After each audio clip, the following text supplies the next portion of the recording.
हम्म तो आज हम क्लास 10 स्पर्श बुक है उससे पाठ 7 से बोल रहे हैं। बीरेन डंगवाल का जीवन परिचय। 5 अगस्त 1947 को उत्तराखंड के टिहरी गढ़वाल के कीर्ति नगर में इनका जन्म हुआ। बीरेन डंगवाल आरंभिक शिक्षा नैनीताल में और उच्च शिक्षा इलाहाबाद में पाए। पेशे से प्राध्यापक डंगवाल बहुत समय तक पत्रकारिता से भी जुड़े रहे हैं। उनका देश प्रेम के प्रति अपार लगाव रहा है। समाज के साधारण जन और हाशिए पर स्थित जीवन के विलक्षण ब्यौरे और दृश्य बीरेन की कविताओं में अत्यधिक विशिष्टता को प्राप्त करती है। इन्होंने ऐसी बहुत सी चीजों और जीव जंतुओं को अपने कविता का, अपने लेख का आधार बनाया है, जिन्हें देखकर भी हम उन्हें अनदेखा नहीं कर सकते।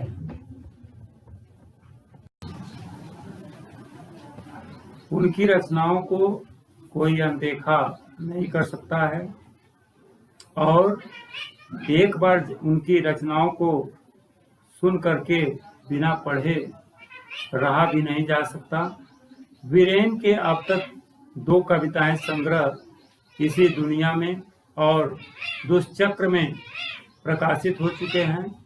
पहले संग्रह पर प्रतिष्ठित श्रीकांत वर्मा पुरस्कार और दूसरे पर साहित्य अकादमी पुरस्कार के अलावा इन्हें कई पुरस्कारों से सम्मानित किया गया है। बीरेन डंगवाल ने कई महत्वपूर्ण कवियों की अन्य भाषाओं में कविताएं भी लिखी हैं। कविताओं का हिंदी में अनुवाद भी किया। 28 सितंबर 1915 को इनका देहावसान हो गया।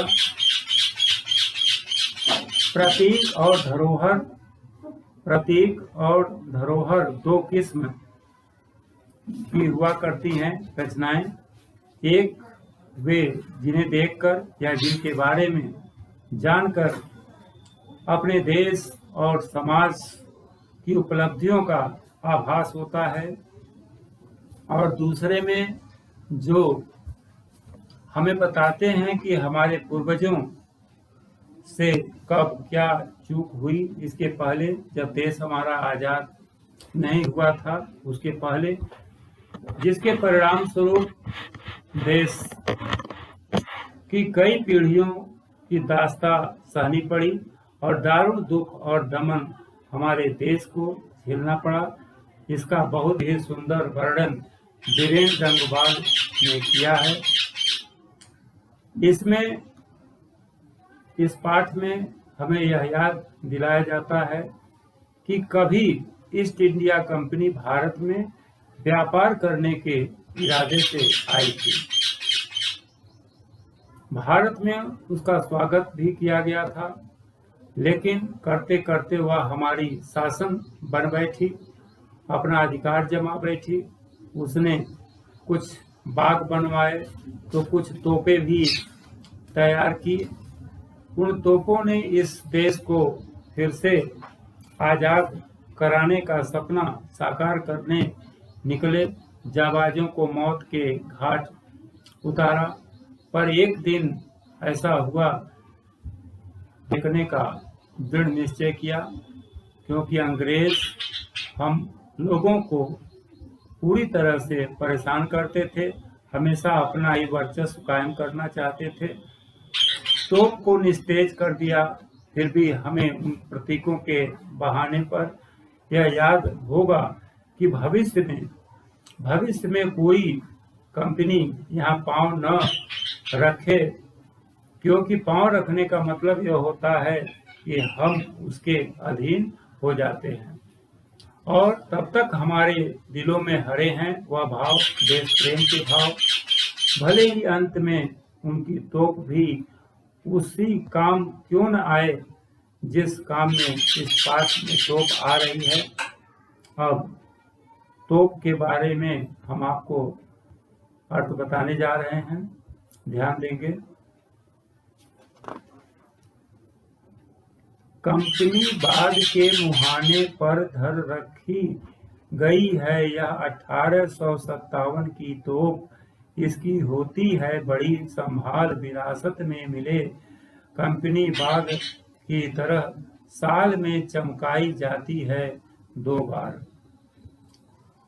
कहने का अभिप्राय यह है कि दुश्मनों से छुटकारा पाने के लिए तोप का प्रयोग किया गया, देश को आज़ादी दिलाने के लिए इसका प्रयोग किया गया और उसने हम सबको आज़ादी दिलाया, इसलिए उसे बहुत ही संभाल करके रखा गया है और उसकी बहुत हिफाजत, अपनी जान से भी अधिक हिफाजत उसका किया जाता है। और वह हमारे देश की, हमारे समाज की शान है, क्योंकि उसी के द्वारा हमें जीत प्राप्त हुआ है। तो कंपनी बाग के मुहाने पर, कंपनी बाग में बहुत से भारतीयों ने अपना जान दिया है, बहुत से लोगों ने अपने आप को सर्वस्व न्यौछावर कर दिया है। अंग्रेजों ने कितने असहायों को मार गिराया है और निहत्थों पर वार किया है। और उस कंपनी बाग के मुहाने पर, मेन दरवाजे पर, मेन गेट पर उसको इसीलिए स्थापित किया गया है कि अगर कोई जाए, कभी निगाह पड़े तो उसे देख करके उसे 1857 की घटना याद हो जाए। हमारा देश बहुत पहले से ही अंग्रेजों के अधीन रहा है, उनके तमाम अत्याचारों को सहा है। धर रखी गई हैं यह 1857 की तोप जो चली थी, वह लोगों को याददाश्त दिलाने के लिए वह रखी गई है, ताकि अगर हम जाएं, देखें कभी, तो हमें पुराना याद ताज़ा हो जाए। यह जो आज़ादी मिली है बहुत ही कठिनाई के साथ प्राप्त हुई है। इसकी होती है बड़ी संभाल, विरासत में मिले। हमें विरासत में मिला हुआ है कि जिससे हमारी रक्षा होती है, हमें उसको संभाल करके रखना चाहिए। कोई भी चीज़ जब हम हिफाजत के साथ रखते हैं तो उससे हमारा भी सम्मान बढ़ता है, उसका भी सम्मान बढ़ता है और वह बहुत लंबे समय तक वह काम में आती रहती है। वह ऐसी हिफाजत से रखी हुई वस्तु कभी पुरानी नहीं होती है। कंपनी बाग की तरह साल में चमकाई जाती है 2 बार। और कंपनी बाग का नाम बहुत ज़्यादा है, क्योंकि बहुत से लोगों ने अपने प्राण को न्यौछावर किया है। और उसके मुहाने पर तोप रखने का अभिप्राय यह है कि बिना आदेश के हम इसके अंदर प्रवेश नहीं कर सकते हैं। यह बहुत लोगों ने बलिदान किया है, तब जाकर के हमें अंग्रेजों से आज़ादी मिली है। अंग्रेजों ने यहाँ आकर के हमारे देश को खंगाल डाला। हमारा देश पहले सोने की चिड़िया के नाम से जाना जाता था। उन्होंने कंपनी स्थापित करके यहाँ की बहुत सी चीज़ों को विदेशों में बेच करके खूब मुनाफा कमाया। यहाँ के लोगों को दास बना दिया, नौकर बना दिया और भारत को कंगाल कर दिया। तो उसी की याद में 1857 की घटना की याद में यह लेख है। तोप का अर्थ ही है कि यह जहाँ रखा गया है, हम अगर वहाँ जाते हैं तो कुछ अपने देश के प्रति समझ करके जाएं, उसका सम्मान करें, तोप का आदर करें, क्योंकि इसी ने हमारे देश को आज़ादी दिलाई है। तो एक खंड समाप्त हुआ है। अगला है, सुबह शाम कंपनी बाग में आते हैं बहुत से सैलानी। सुबह शाम कंपनी बाग में आते हैं बहुत से सैलानी। उन्हें बताती है यह तोप कि मैं बड़ी जबर उड़ा दिए थे मैंने अच्छे अच्छे सुरमाओं के धज्जे अपने जमाने में। कहने का अभिप्राय यह है कि लोग देश विदेश के कोने से भी वहां पहुंचते हैं। उसे तोप को देख करके लोग आश्चर्य में पड़ जाते हैं, पूछते हैं कि यह क्या है। तो वह तोप अपना परिचय देता हुआ कहता है कि हमारे पास बहुत से लोग आते हैं, मैंने बहुत से अत्याचारियों का, बहुत से अंग्रेजों का, बहुत से दुश्मनों का मैंने मुकाबला किया है और मैंने अच्छे अच्छे सुरमाओं के, अच्छे अच्छे वीरों के धज्जियां मैंने उड़ा दी। अपने जमाने में भी मैं बहुत श्रेष्ठ था और आज भी मैं बहुत श्रेष्ठ हूँ। हमारे सामने कोई टिक नहीं सकता है, क्योंकि हमारा प्रभाव, हमारा असर बहुत व्यापक है। और प्रत्येक मनुष्य को भी यह सीख लेना चाहिए कि अगर हम अधिकता के साथ खड़े होते हैं तो अच्छे अच्छे सुरमा, अच्छे अच्छे योद्धा हमारे सामने, हमारे हिम्मत के सामने टिक नहीं सकते हैं। तो वह तोप जो था अपने जमाने में बहुत से लोगों को पीछे कर दिया था। अगली लाइन है नीचे, अब तो बहरहाल छोटे लड़कों की घुड़सवारी से अगर यह फारिग हो तो उसके ऊपर बैठकर चिड़िया भी अक्सर करती है गपशप। चिड़िया ही अक्सर करती है गपशप, कभी कभी शैतानी में वे इसके भीतर भी घुस जाती हैं, खास कर गौरैये।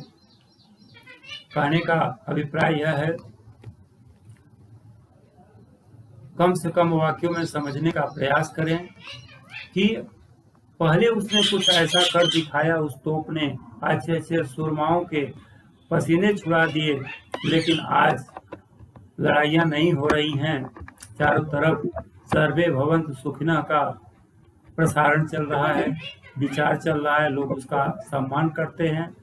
तो अब वहाँ क्या है, अब तो बहरहाल छोटे लड़कों की घुड़सवारी से अगर यह फारिग हो, छोटे छोटे लड़के उसको खेलने के काम में प्रयोग करते हैं, उसके ऊपर बैठकर खेलते हैं। चिड़िया भी उसके अगल बगल बैठ करके बातें किया करती है। लोग आनंद से बैठते हैं, उसके डर को नहीं समझते। कभी कभी शैतानी में वे इसके भीतर भी घुस जाती हैं और उसकी जो अंदर जहाँ बम लगाया जाता है, फिट किया जाता है, उसके अंदर गौरैया जा करके देखती है कि यह क्या है। अर्थात कहने का अभिप्राय यह है कि अब महत्व तो बहुत ज्यादा है, लेकिन उसके अंदर जाकर के चिड़िया यह लगाती है अंदाज कि यह है कुछ खास। इसीलिए उसके अंदर के आंतरिक भाग को वह देख करके सभी भारतीयों को वो बताना चाहती है कि इसकी खासियत कुछ बहुत है, जो अच्छे अच्छे सुरमाओं को पीछे कर दी है, उनको हरा दी है। आगे लाइन है, 2 लाइन, वे बताती हैं कि दरअसल कितनी भी बड़ी हो तो, वे बताती हैं कि दरअसल कितनी भी बड़ी हो तो एक दिन तो होना ही है। उस कहने का अभिप्राय यह है कि कोई भी मनुष्य कितना हो बड़ा हो, कितना हो ताकतवर हो, कितना हो बलशाली हो, लेकिन हर चीज का समापन होता है। तो एक बंद और उसने जीत हासिल करके सभी भारतीयों के मुख को बंद कर दिया और आज हमारा देश पूरी तरह से आजाद है। और हमें हिंदू, मुस्लिम, सिख, ईसाई सभी को आपस में भाई भाई मिलकर के रहने का प्रयास करना चाहिए, ताकि फिर इस तरह की स्थिति न बने। तो यह समाप्त हो गया है। अगला लेसन अगले दिन फिर बतलाएंगे। आप लोग इसको ध्यान देंगे और मित्रों में, सहपाठियों में इसको सब्सक्राइब जरूर कराइए। हमारा भी उल्लास बढ़ता रहे और आप लोग भी 100% इसके अर्थ को लिखने का, समझने का प्रयास करें।